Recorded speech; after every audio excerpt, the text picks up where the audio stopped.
আজ বহুদিন পর কোনো একটা মুভি বারবার দেখলাম আর বিশ্বাস করবেন না, যতবার দেখেছি সেম কিছু জায়গায় বারবার সেম ভাবে ইমোশনাল হয়েছে। মুভিটা আপনাদের মাঝেই কেউ একজন আমায় সাজেস্ট করেছিল, তার নাম ভুলে গেছি, ধন্যবাদ সেই ভাইকে। তো প্রথমে ভাবিনি মুভিটা এতটা সুন্দর হবে। কাহিনী যত গভীরে যাচ্ছিল মনে হচ্ছিল আমি তার ভিতরে ঢুকে যাচ্ছি। কখনো সিরিয়াস হচ্ছে, কখনো হাসির ঢল, কখনো কমেডি হচ্ছে, তো কখনো চোখের কোণের জল। খুব নাম ডাকওয়ালা পপুলার কোনো অভিনেতা মুভিতে নেই, কোনো স্টার নেই, সিম্পল আর সাধারণ কিছু অ্যাক্টরদের বাছাই করা হয়েছে মুভিটার জন্য, যারা সবাই সবার জায়গা থেকে বেস্ট অভিনয় করেছে। মুভির কাহিনী খুবই সিম্পল, কিন্তু যেভাবে প্রেজেন্টেশন করা হয়েছে অস্থির। বর্তমান যে একটা পরিবেশ তৈরি হয়েছে, এমন মুভি আমাদের সবার জন্য একটা ইন্সপিরেশন, বিশেষ করে যেই ইয়াং জেনারেশনটা আমাদের দেশ বা সমাজকে সামলাবে। সোশ্যাল ড্রামা মুভি, তাই কোনো ধরনের নিউড কিসিং বা ভালগার সিন একদম নেই। তো সেদিক থেকে সবাই একসঙ্গে মিলেই দেখতে পারবেন। বাকি পরিবারের সিনিয়র যারা রয়েছে, মুভি দেখে বা সামান্য বোঝে, তাদেরকেও দেখান, তাদেরকেও সঙ্গে নিয়ে মুভিটা দেখুন। তারাও অনেক কিছু বুঝতে পারবে বা জানতে পারবে যে তারা জীবনে কি করেছে বা তাদের সন্তানদের সঙ্গে কি করা উচিত। কথা বলছিলাম 2024-এ মুক্তি পাওয়া social comedy drama Telugu movie নাম মিউজিক শপ মূর্তি এর ব্যাপারে। মুভির সিন শুরু হয় পালনাড়ু ও বিনুকোন্ডার একটা সেলুনে। দাড়ি বানাতে বানাতে এন্ট্রি করায় মুভির অন্যতম লিড ক্যারেক্টার অজয় ঘোষ অর্থাৎ মূর্তিজির। সবগুলো সেম বয়সী মানুষ, তার মানে তো বুঝতেই পারছেন এরা সবাই বন্ধু বান্ধব। কাজ শেষে কাকু উঠবে, বারবার কাকু বলে আবে টাকা তো দে। মূর্তি কাকু এই ক্যাসেট দেখিয়ে বলে এটা আমার দোকান থেকে নিয়েছিস, টাকা দিয়েছিলি তুই, চল। সেখান থেকে বের হয়ে টমটমি নিয়ে একটা মুদির দোকানে আসে। মাল সামানের লিস্ট আগেই দিয়েছিল, সেগুলো নিয়ে বলে টাকা পরে দেবো, একটু খাতায় লিখে রাখ। দোকানদার বলে আবে আগেরই অলরেডি 3000 হয়ে গেছে, আর কত নিবি? আরে দিবনি, রাখ। সেখান থেকে বের হয়ে কাঁচা বাজারে যায়, বাজার টাজার করে বাসায় যাচ্ছে আর সবার সঙ্গে হাই হ্যালো করছে। একটু পর বাসায় আসে, তো এটা হলো মূর্তি কাকুর মান্নাত। বাজার নিয়ে ভেতরে এলে এন্ট্রি করায় মুভির অন্যতম আরেক ক্যারেক্টার আমানি জি অর্থাৎ কাকুর ধর্মপত্নী জয়াশ্রী। কি দুনিয়ার সব মানুষের বাজার শেষ, আর দেখুন মহাশয়কে পুরো এলাকা ঘুরে সবে আসছে, সেই সকালে বের হয়েছে, মাত্র তোমার আসার সময় হলো, দেখেছো কটা বাজে? কাকু বলে আর ছাড়ো না, বাজার আর কি রেডি হয়েছে? আন্টি বলে বড় মেয়ে তো আর তোমার মতো না, বাড়িতে আমরা দুজনে তো জীবিত, বাকি সবাই তো গেছে। ছোট মেয়ে তো তোমার জিরক্স, যাও ডাকো, স্কুলের সময় হয়েছে। কাকু ছোট মেয়ের কাছে আসে, গুড়িয়া মাথা থেকে কাঁথাটা সরাবে, দেখে এটা পা। আরে দুষ্টু মেয়ে, মাথা কই? পায়ে সুরসুরি দেয়, আরে চল ওঠ, স্কুলে যেতে হবে না। বাবা আজ স্কুলে না যাই? কাকু বলে বাপ রে, যদি তোর মা জানে আজকে স্কুলে যাবি না, মঞ্জলিকা হয়ে যাবে, তার চেয়ে স্কুলে যাওয়া ভালো না? তো কাকুর আসলে দুইটা মেয়ে, ইনি বড় মেয়ে জাহ্নবী। আন্টি বলছে রমেশ ভালো একটা দোকান দেখেছে, তুমি ওইটা বিক্রি করে মোবাইল শপ দাও, ভালো চলবে কিন্তু। গুড়িয়া বলে মা তুমি সবসময় কেন বাবার পিছে পড়ে থাকো? বাবা মিউজিকের দোকান চালায় ভালোবাসা থেকে, তুমি জানো এলাকায় তার কত ফ্যান ফলোয়ার? তুই চুপ কর, বাবার চামচি। এভাবে আর কত?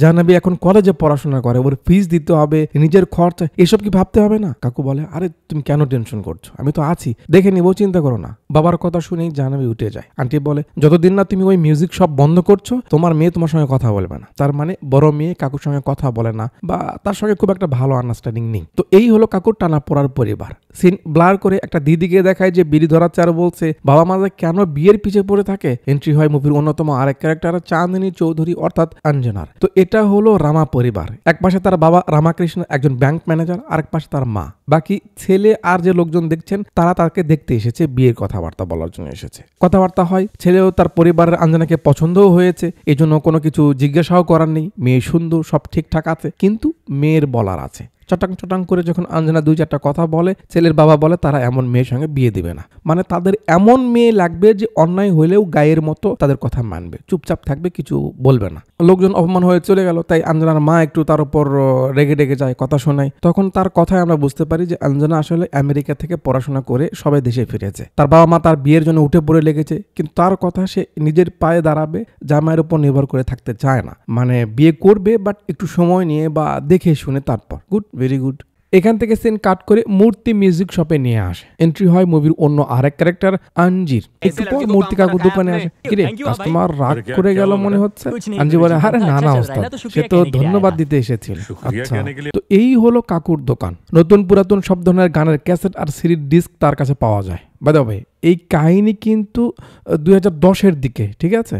তো মূর্তি কাকু বিভিন্ন অনুষ্ঠান, মৃত্যুর বাড়ি, জন্মদিনের পার্টি, এসবে সাউন্ড সিস্টেম নিয়ে গিয়ে সেখানে একটু তার মতো করে গান বাজিয়ে যে টাকা পায় সেটা দিয়েই চলে। ঠিক মতো চলে না বলেই তো আন্টির কথা শুনতে হয়। যাক, এরপর ক্যামেরা মূর্তির প্রফেশন কিভাবে কাজ করে। মা মেয়ে স্কুল থেকে আসে রোজ, কাকুকে এলাকার সবাই মিউজিকের ওস্তাদ মনে করে, কারণ অনেক বছর যাবৎ সে এই বিজনেস করছে। আন্টি বাচ্চাদের নিজের মতো করে সামনে রাখে, আর কয়েকদিন যখন কি আমরা তাদের ফলো করে তখন আমরা বুঝতে পারি যে আন্টি আসলে হাতে তৈরি বিভিন্ন জিনিস বানিয়ে সেগুলো বাসা থেকে সেল করে, বা অনেক সময় সে দোকানে গিয়ে দিয়ে আসে, বা কিছু কিছু বাড়িতে গিয়ে দিয়ে আসে। কাকু যে টাকা কামায় দোকান ভাড়া কারেন্ট বিল দিতেই চলে যায়, তাই মাঝে মাঝে বন্ধু বান্ধবের কাছ থেকে টাকা ধার কর্জা নিয়ে চলতে হয়। বাকি খুবই সাধারণ মানুষ, সে কারোর সঙ্গে কোনো ক্যাচাল নেই, ঝগড়া নেই, তর্কাতর্কিও হয় না, তাই সবাই খুব তাকে ভালো চেনে বা তার ব্যাপারে ভালোই জানে।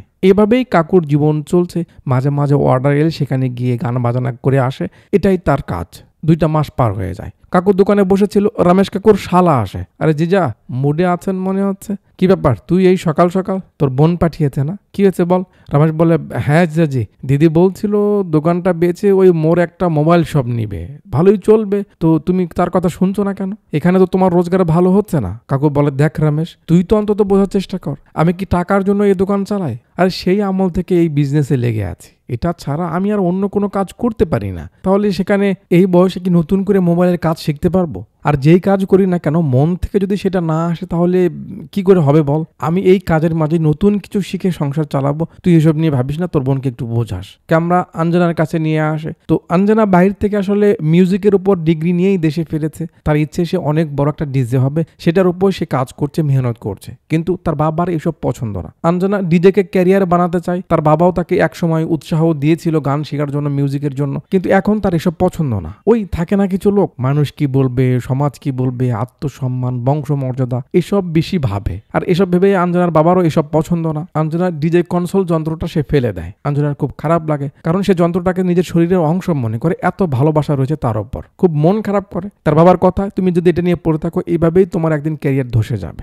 আঞ্জনার চোখ টলমল করছে, ভেতরে রাগে ফেটে যাচ্ছে, কিন্তু কিছু বলতে পারছে না। ভাবতো পরের দিন সকালে সিন আন্টিকে দিয়ে শুরু হয়, যে তার বানানো জিনিসগুলো একজনকে দিচ্ছে বাইরে বিক্রি করতে। কাকু দোকানের জন্য বের হয়। আন্টি বলে, জাহ্নবীর কোচিং ফিস দিতে হবে, তুমি দেখছি কিছুই বলছো না, আমার কাছে চাইলে আমি কি করব? কাকু বলে, এবার একটু ম্যানেজ করো, আমি তোমায় পরে দিয়ে দিব।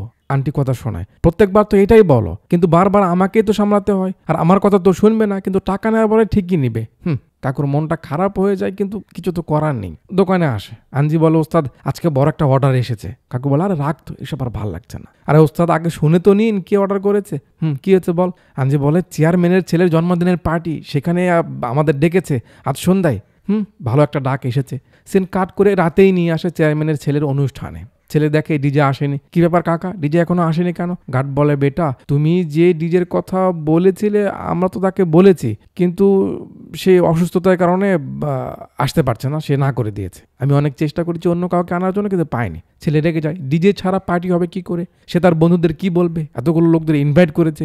ডিজে নিয়ে চিন্তায় পড়ে যায়। গার্ড বলে, বেটা তুমি চিন্তা করো না, আমি এখানকার লোকাল একজনকে ডেকে এসেছি, ও আসছে, আমাদের এখানে সেই সব গান বাজায়, ওই তো এসেছে। এরা তো এমনি এসেছে। চেয়ারম্যানের ছেলে বুঝতে পারছে না এরা কেমনে ডিজে। কাকু স্টেজে এসে তার যন্ত্রপাতি সেট করে নেয়। আরে কাকা তাড়াতাড়ি করো। একটু পর কাকু গান বাজানো শুরু করে, আর যা ভাবছিল সবাই তাই হয়। ওই সেই পুরনো আমলের গানগুলো বাজিয়ে দেয়। ছেলেবেলে তো হা করে আছে, এসব কি হচ্ছে? চেয়ারম্যানের ছেলে বলে, এই তোমাদের এখানকার ফেমাস ডিজে? আঞ্জি বলে, ওস্তাদ এসব তুমি কি বাজাচ্ছ এখানে? দেখেছো ছেলেবেলে কত মডার্ন? ভাই সব রাগ হয়। কাকু এসে বলে, আরে মূর্তি ভাই, তোমায় সবাইকে ঘুম পাড়াতে এখানে আনিনি, চটকা গান লাগাও যেন সবাই নাচতে শুরু করে। ও আচ্ছা, এমন গান লাগবে, বলবি না আগে? ঠিক আছে। এবার কাকু তার ফোল্ডার থেকে কিছু বাছাই করা চটকা তালের ডিজে গান বাজাতে শুরু করে। আর গান যখন শুরু হয়, দেখতে দেখতে সবার তাল উঠে যায়। কাকু এমন ভাবে একের পর এক গান প্লে করতে থাকে, সবাই নাচতে বাধ্য হয়। শেষে তো চেয়ারম্যানের ছেলেও এসে একেবারে নাচা শুরু করে। কাকুও খুব মস্তিতে গান বাজাচ্ছে, একেবারে পুরো মহল বানিয়ে দেয়। তো জন্মদিনের অনুষ্ঠান, সবাই একটু মজা মস্তি করবে, করুক। চেয়ারম্যানের ছেলে সে অধিকার তার রয়েছে,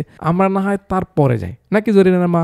আচ্ছা। গায়ে তালিবালি মারে। কিছু ছেলে মেয়ে এসে কাকুর খুব তারিফ করে। তাদের মাঝে একজন বলে, আঙ্কেল আপনি তো খুব ভালো বাজান, ডিজে হলেই তো পারেন, শহরে গিয়ে অনেক অনুষ্ঠান করবেন, সেখানে বাজালে আপনার কত কামাই হবে জানেন আপনি? কাকু বলে, এত টাকা মানুষ দেয়? ভাই সাহেব বলে, আরে আঙ্কেল একটা শোর জন্য 50,000 টাকা অব্দি দেয়, এগুলো তো খুব সাধারণ ব্যাপার। কাকুর তো মাথা ঘুরে যায়, এই ছেলে কি বলে। রাতে বাসায় ফিরে সেটা নিয়েই ভাবতে থাকে, আর ভাবনার ফলাফল দেখা যায় পরদিন সকালে। আঞ্জি দোকানে এসে দেখে দোকান খোলা। কি ব্যাপার, আজ আমার আগে এত সকাল সকাল। ভিতরে গিয়ে দেখে কাকু হেডফোন লাগিয়ে কি যেন সব দেখছে আর কি সব করছে। ওস্তাদ কি করছেন এসব? কাকু বলে আরে ডিজেইং শিখছি, এই দেখ এটাকে বলে ডিজে কনসোল মেশিন, এটা দিয়ে গান বিভিন্ন ভাবে বাজানো যায়।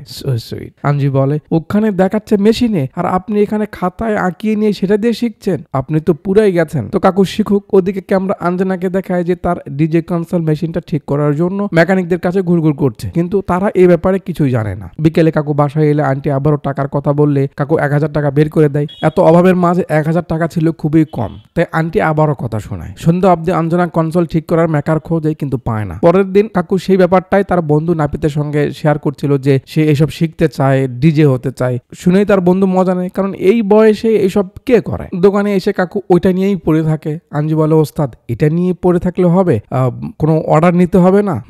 নিতে তো হবে, তা না হলে কি করে চলবো রে, চল দেখি। ওস্তাদ সাগরেত বের হয়। কাকু বলে যেমনটা ভেবেছিলাম রে এটা তো তেমনটা না, মনে করেছি শিখে ব্যবসার মাঝে একটু নতুনত্ব আনবো, একটু ইনকাম বাড়বে, কিন্তু এটা তো খুব কঠিন, কিছু মাথায় ঢোকে কিছু তো উপর দিয়ে যায়, আর শেখার জন্য তো এমন একটা মেশিন আমার কাছে থাকতে হবে, কিন্তু কি আর করার। ওদিকে আঞ্জনা এখনো খুঁজে বেড়াচ্ছে। সিন কয়েক ঘন্টা পার করে বিকেলে আঞ্জনাকে দেখায় যে এক মুরব্বীকে মেশিন দেখালে সে বলে এই মেশিন এই এলাকার কেউ ঠিক করে দিতে পারবে না, তবে হ্যাঁ এর ব্যাপারে একটা মানুষ জানতে পারে। মূর্তি, সামনে গিয়ে দেখো মূর্তি মিউজিক শপ নামে একটা দোকান রয়েছে, সেখানে গেলে কিছু একটা ও করতে পারবে বা তোমায় পরামর্শ দিতে পারবে। ওকে। একটু পর আঞ্জনা খুঁজতে খুঁজতে মূর্তি মিউজিক শপে চলে আসে। ভিতরে ঢুকে আগে তার চোখে পড়ে কালেকশন গুলো, অনেক রেয়ার কালেকশন। বাকি আঞ্জি ফোন নিয়ে বিজি, কাকু গান শুনতে শুনতে ঝিমাচ্ছে। অবস্থা দেখে আঞ্জনা মনে করে এরাও বাকি সবার মতোই, এরা কিছু করতে পারবে না। চলে যাচ্ছে, কাকু জাগনা পায়। আরে বেটি চলে যাচ্ছ যে, কিছু লাগবে তোমার? কি ব্যাপার? আঞ্জনা ব্যাগ থেকে যন্ত্রটা বের করে যখন কাকুর সামনে রাখে, কাকু তো অবাক, এটাই তো সে শিখতে চেষ্টা করছিল। আঞ্জনা বলে এর নাম কি জানেন? কাকু বলে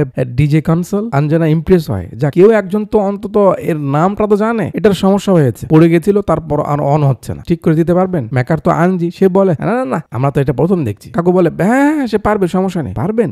কোনো সমস্যা নেই। আঞ্জিকে ইশারা করে, আঞ্জিও বলে হ্যাঁ পারবো, সমস্যা নেই। আঞ্জনা বলে ঠিক আছে, ঠিক করুন ভালো করে, যা বিল হয় আমি আপনাকে দিব, টাকা নিয়ে টেনশন করতে হবে না। কাকু বলে না না বেটি, এটা ঠিক করার জন্য তোমায় টাকা দিতে হবে না, আমরা অন্য কিছু নিব। আঞ্জনা বলে কি চাই আপনার? কাকু বলে এর বিনিময়ে তুমি আমাকে এটা শিখাবে। আঞ্জনা মনে করে কাকু তার সঙ্গে মজা নিচ্ছে, তাই রাগ করে কনসোলটা নিয়ে সেখান থেকে চলে যেতে লাগে। এমনি মাথা গরম, উপর থেকে এমন সব গাধার দল এখানে জমা হয়েছে। কিন্তু ওয়েট, কাকুর যে কালেকশন, এগুলো তো অনেক রেয়ার কালেকশন, সচরাচর এত বড় শিল্পীদের ক্যাসেট কোথাও দেখা যায় না। আঞ্জনা ফিরে যায়। শুনুন স্যার, আমি আপনাকে এটা শেখাবো, বাট আপনাকে আপনার এসব পুরোনো কালেকশন আমায় দিতে হবে। কাকু বলে কি যাতা বলছো বেটি? আরে হ্যাঁ আমি আপনাকে টাকাও দিব, সমস্যা নেই, যত টাকা চান আমি দিব। কাকু বলে দেখো বেটি, দোকান দিয়ে আছি মানে এই নয় যে সবকিছুতে ব্যবসা করতে হবে, ওগুলো গান নয়, আমার ভালোবাসা। এখানে একটা ক্যাসেটও বিক্রি হয় না, তোমার গান লাগলে নিতে পারো, বাট ক্যাসেট বিক্রি হবে না। আঞ্জনা বলে গ্রেট, এই না হলে ভক্ত, আপনি যদি হাঁ করতেন আমি আপনাকে কখনো শেখাতাম না। না বলেছেন তার মানে আপনার শিল্পী ও মিউজিকের প্রতি ভালোবাসা আছে। ঠিক আছে আমি আপনাকে শেখাবো, কিন্তু আগে এটা ঠিক করে দিন। কাকু তো খুব এক্সাইটেড, বেটি 2 দিন সময় দাও, আমরা ঠিক করে তোমায় জানাচ্ছি। ঠিক আছে ওকে। আঞ্জনা চলে যায়, আর তারপর থেকে দুজন মেশিন নিয়েই বসে পড়ে। সারা রাত কাকু আঞ্জিকে ছাড়ে না। ইন্টারনেট দেখে কিছু পয়েন্ট নোট করে নিয়েছে, সেগুলো দেখে দেখে আঞ্জি চেষ্টা করবে, আর কাকু তার সেবায় নিয়োজিত থাকবে। তার যা লাগছে সে এনে দিচ্ছে, সুযোগ পেয়ে আঞ্জিও মজা নিচ্ছে, যা কাজে লেগে থাকে। থাকতে থাকতে ফাইনালি 2 দিন পর কনসোলটা তারা ঠিক করেই ফেলে। এমন সফলতার মজাই আলাদা, দুজনে অনেক খুশি। আঞ্জনাকে ডেকে যখন দেখাই, চেক করে সেও অনেক খুশি, যাক তার জিনিসটা ঠিক তো হয়েছে। আঞ্জনা বলে তো ক্লাস কবে থেকে শুরু হবে? পরের দিন থেকে ক্লাস শুরু হয়। প্রথম ক্লাস। আঞ্জনা বলে প্রথমে আপনাকে জানতে হবে ডিজের মানে আসলে কি। ডিজে মানে আমরা কি ধ্রুব জগন্নাথ ঝুঁকে গায় নেই সারা? আরে না না এমনটা না, ডিজে মানে হলো ডিস্ক জকি। ডিস্ক বলতে ওই যে পুরোনো গ্রামোফোনওয়ালা ডিস্ক, ওই সিডির মতো গোল গোল চকচকে। জকি বলতে যে ওইটাকে কন্ট্রোল করে। ডিজের মেইন পারপাস হলো পাবলিককে এন্টারটেইন করা, এঙ্গেজ করা। ডিজে শিখতে হলে প্রথমে আপনাকে জানতে হবে কত রকমের মিউজিক রয়েছে। গানের উপর যতটা কন্ট্রোল থাকবে তত তাড়াতাড়ি আপনি ডিজেইং শিখতে পারবেন। তো আজকে আপনার প্রথম হোমওয়ার্ক হবে কত প্রকার মিউজিক রয়েছে সেগুলোর ব্যাপারে জানা এবং সেগুলো মাথায় রাখা। ওকে ওকে। পরের দিন সকাল সকাল কাকু উঠে যায়, আঞ্জনার থেকে লিস্ট করে নিয়েছিল সেগুলো শুরু থেকে শুরু করে। গান শুনতে শুনতে বাজারে যায়, বাজার থেকে সোজা বাড়িতে আসে, সব সময় সেই মোডেই থাকে। আন্টি অবাক হচ্ছে কাকু কি করছে, কাকুর লিস্ট ক্লিয়ার হচ্ছে, গান শুনতে শুনতে কাজে যায় আর মুডে একটু ঝাঁকাও করে। সকাল সকাল দোকান খোলে, এভাবেই তার দিন যাচ্ছে। একদিন কাকু গান শুনছিল, গুড়িয়া হেডফোনটা নিয়ে বলে বাবা তুমি এমন গান শুনছো? কাকু বলে তোর বাবা ডিজে হতে চলেছে। কি ডিজে? আর আসতে আমার একটা নতুন ফ্রেন্ড রয়েছে আঞ্জনা, সে শিখাচ্ছে। খুব ভালো কথা। তো যখন গানের প্রকারগুলো শেখা শেষ হয়ে যায়, আঞ্জনা মেশিনের বাকি জিনিস কি কি কিভাবে কাজ করে, কোন জিনিসটা কখন কাজ করে এসব বুঝায়। কাকু সেগুলো লিখে নেয়। তারপর 3 জন মিলে একটু পার্টি মার্টি করে। বাসায় কাকু সবসময় সেই মুডেই থাকে। আন্টি আর বড় মেয়ে তো কিছু বুঝতে পারছে না কি হয়েছে তার সঙ্গে। আঞ্জনার বাবা লক্ষ্য করছে তার মেয়ে রোজ রোজ কই যেন যায়। কাকু যেগুলো লিখে নিয়েছে সেগুলো একা রিহার্সেল করে। আঞ্জনা আরো যা যা বলার সেগুলো বলে দেয়। এরপর বিটের তালে তালে একটু তিনজন মজা মস্তি করে, যা করুক করতেই পারে, সেদিকে তাদের রয়েছে। মানে বেশ ক্লোজ হয়ে যায় তারা, লাইক ফ্রেন্ডস। চায়ের দোকানে বসা, গল্প সল্প করা, কাজ রিলেটেড গল্পই করে, কিন্তু মানুষের চোখে তো এটা ভিন্নভাবে লাগে। মূর্তির সাদা কালো টিভিতে রঙিন ছবি এসেছে রে, এমন কিছু তারা বলতে থাকে। ভালোই সময় যাচ্ছে। এর মাঝে আঞ্জনার বাবার যে ড্রাইভার ছিল সে মূলত মূর্তি কাকুর দোকানের আশেপাশে থাকে। সে বলে দেয় আঞ্জনা একটা বুড়ো মানুষের সঙ্গে ঘোরাফেরা করছে। অন্য মানুষ বলার সময় তো আর নর্মাল ভাবে বলে না। আঞ্জনার বাবা ব্যাপারটা মাথায় রাখে। দিন যাচ্ছিল, একদিন তার বাবা নিজের চোখে দেখে দুজনকে একসঙ্গে। বাট এরা দুজন এইসব নিয়ে কখনো ভাবেনি, কারণ তারা তো কাজ করছে। আঞ্জনা যতটা সময় পায় কাকুকে কাজ শেখায়, তাকে সবকিছু বোঝায়, নিজেও প্র্যাকটিস করে। আঞ্জনার বাবাকে তার ড্রাইভার সবসময় সব আপডেট দেয়। এরা এদের মতো লেগে থাকে। মাঝে আরো কিছুদিন পার হয়। আঞ্জনা কাকুর থেকে সবকিছুর পরীক্ষা নেয় যে সে কনসালের ব্যাপারে কতটা জানলো। কাকু সব ঠিকঠাক চেনে বা কোনটার কি কাজ সবকিছু বুঝে ফেলেছে, সেভাবেই বলে। ভালোই চলছিল সবকিছু। একদিন জাহ্নবীর কিছু বান্ধবীরা তাকে বলে, কিরে তোর ছোট মা তো সেই রে। সে অবাক, ছোট মা কি বলছিস? জানিস না বুঝি, তোর বাবা আজকাল একটা মেয়ের সঙ্গে স্কুটি করে সারাদিন ঘোরাফেরা করে। আমরা তো অনেকবার দেখেছি, কেমনটা লাগে বলুন? এমনি সে বাবাকে ততটা পছন্দ করে না, কারণ তিনি টাকা পয়সা কামাতে পারে না বা তার মায়ের কথা শোনে না, চেষ্টা করে না, মায়ের উপর রাগ ঝাড়ে। তোমার জামাইকে সামলাও, আমার কি শরম করে না এসব শুনে? আন্টি অতটা সিরিয়াসলি নেয় না। পরের দিন কাকু আর আঞ্জনা দোকানেই ছিল। আঞ্জনা জিজ্ঞেস করে, আচ্ছা মূর্তি, তোমার মেয়েরা যদি আমার মতো কিছু করতে চায় তুমি কি রাজি হবে? কাকু বলে, শুধু এটা কেন, তারা যা ইচ্ছে করতে পারে, কোনো সমস্যা নেই, যতদিন না ওই কাজের মাঝে খারাপ কিছু দেখা যায়। তাদের কথা এই দিদি আবার ফলো করছিল। আঞ্জনা খানিকটা অবাক হয়ে কাকুর দিকে চেয়ে থাকে। ওদিকে ওই যে মহিলা কাকুদের কথা বলতে দেখলো, সে মূলত সবজি বিক্রি করে বাড়ি বাড়ি গিয়ে আন্টির কাছেও এসেছে আর সুযোগ মতো ওই কথা উঠায়, ভাইকে দেখলাম একজনের সঙ্গে গল্প করছে, তুমি একটু সাবধান থেকো দিদি। আন্টির সন্দেহ আরো বেড়ে যায়। পরের দিন আঞ্জনা কাকুর থেকে একটা ফুল মিউজিক শোনে। সব ঠিকঠাক আছে, বাট মিউজিকের মাঝে নতুন কিছু দেখা যাচ্ছে না। আঞ্জনা কাকুকে বলে, মূর্তি সব তো ঠিক আছে, কিন্তু ফেমাস হতে গেলে বা কাজ পেতে হলে তোমার নিজের একটা টন থাকতে হবে। তুমি একটা কাজ করো, তুমি তো এর আগে অনেক মিউজিক শুনেছো, সেই সব কিছু মিলে তোমার মতো করে একটা স্টাইল বের করো, আমার নতুন কিছু একটু শোনাও, তারপর বোঝা যাবে তোমাকে দিয়ে কাজ হবে কিনা। ঠিক আছে? ওকে বলে সে চলে যায়। কাকু তখন থেকে শুরু করে রাত হয়ে যায়, দোকানেই থাকে। মানে সে তার মতো করে নতুন একটা মিউজিক তৈরি করার চেষ্টা করছে। আন্টি ফোন দিচ্ছে, কানে হেডফোন, তাই শুনতে পারে না। সারা রাত জেগে একটা মিউজিক তৈরি করে পরের দিন আঞ্জনা আর আঞ্জু এলে তার বানানো সেই মিউজিকটা বাজায়, যেটা আমি এখানে কপিরাইটের জন্য প্লে করতে পারছি না। অসাধারণ লাগে, বিটটা যেভাবে মিক্স করেছে অস্থির লাগে। আঞ্জনা তালে তালে সেই সুরে ডুবে যায়, একেবারে মিউজিকের গভীরে চলে যায়। বিটের তালে সে যে মুভস গুলো করে খুব সুন্দর লাগে, সিম্পলের মাঝে কঠিন। পুরোটা শুনে আঞ্জনা তো ইমপ্রেসড হয়ে যায়। মূর্তি, তুমি তো ফাটিয়ে দিয়েছো, অসাধারণ হয়েছে, আমি ভাবিনি এমনটাও হবে। গুড, মূর্তির জন্য এটা ভালো। এখন শেখা তো শেষ হলো, তারপরে কি হবে সেটা নিয়েই দুজন কথা বলতে একটু বাইরে বসে। আঞ্জনা বলে, এখন আমাদের একটা বারে ট্রাই করতে হবে, চান্স দিলে সেখানে বাঁচাতে হবে। কাকু বলে, বারে? আঞ্জনা বলে, লোকের ভিড় না দেখলে তোমার তো ভয় কাটবে না। কথা বলছিল, আঞ্জনার বাবা সেদিক দিয়ে যেতেই আবার দুজনকে দেখে ফেলে। আঞ্জনা বুঝে যায় তার বাবা এটা নিয়ে কথা শোনাবে। মূর্তিকে বলে, বাবা দেখে গেল, এখন হুদাই চিল্লাবে। আচ্ছা ঠিক আছে, 2 দিন পর আমাদের দেখা হবে, তুমি বাড়ি যাও, বলে যে যার মতো করে চলে যায়। মূর্তি কাকু বাড়িতে আসে। বাড়িতে যে সবাই জমা হয়ে আছে সে তো জানে না, কি ব্যাপার তোমরা সবাই একসঙ্গে? কিরে রমেশ, তুই কখন এলি? একে তো সারা রাত ছিল না, ওপর থেকে ফোন ধরেনি। আন্টু শুরু করে, কি শুরু করেছো তুমি এই বয়সে? এসব ছিল তোমার মনে? বাচ্চাদের কথা একবারও মাথায় আসলো না? কাকু বলে, আরে কি হয়েছে এটা তো আগে বলো, কি হয়েছে? তোমার মেয়েকে বলো, সে কলেজে পড়ে, সেখানে তাদের কত মানুষের সঙ্গে মিশতে হয়, তোমার লজ্জা করে না? আরে বাবা, আমি কি করলাম সেটা তো আগে বলো। তোমার হাঁটুর বয়সে একটা মেয়ের সঙ্গে সারাদিন ঘুরে বেড়াও, আর এখন বলছো কি করেছি? কাকু বলে, আরে আমি ডিজে শিখতেছি, আঞ্জনা জাস্ট আমার শিখাইতেছে, তোমরা এটা নিয়ে ছাড়ো, তোমাদের বলে লাভ নেই। বলে রুমে যাচ্ছিল, আন্টি পিছে পিছে যায়। সংসারের খরচ কিভাবে চলবে, কিভাবে কি করতে হবে এসব নিয়ে না ভেবে তুমি ছি। কাকু বলে, আরে জায়া, উল্টো পাল্টা বলছো কেন? আমি ওইটা শিখছি যাতে করে নতুন কিছু করে টাকা কামাতে পারি। আন্টি আরো রেগে যায়, আমি যত চাইছি তোমাকে ওসব থেকে দূরে রাখবো, তুমি তো দেখছি আরো ভিতরে ঢুকে যাচ্ছ। দোকান দোকান দোকান, ওখানে কি আছে? তোমার মাথা কি গেছে? কাকু বলে, তুমি কেন বুঝতে পারছো না? অন্য কিছু আমি পারি না, কাজের প্রতি ভালোবাসা না থাকলে সেটা কি করে হবে? আন্টি রেগেই যাচ্ছে। কাকু তাকে বোঝানোর চেষ্টা করছে, সে যেটা করতে চায় চাইছে তাকে একবার করার চান্স দেওয়া হোক। আন্টির কথা, বয়স দেখেছো নিজের? বড় মেয়ে তো বলেই দেয়, মা উনি যদি এসব না ছেড়ে দেয় আমি কিন্তু মামার বাড়ি চলে যাব, আর অন্য কিছু করে যদি 1 টাকা না আনে আমার সমস্যা নেই, এখান থেকে আমি 1 টাকাও নেব না বলে সে রাগ করে চলে যায়। এখন বাকিরাও রাগ করে, কেউ তার কথার বোঝার একটাবারও চেষ্টা করে না। পরিবারের অভাব থাকলে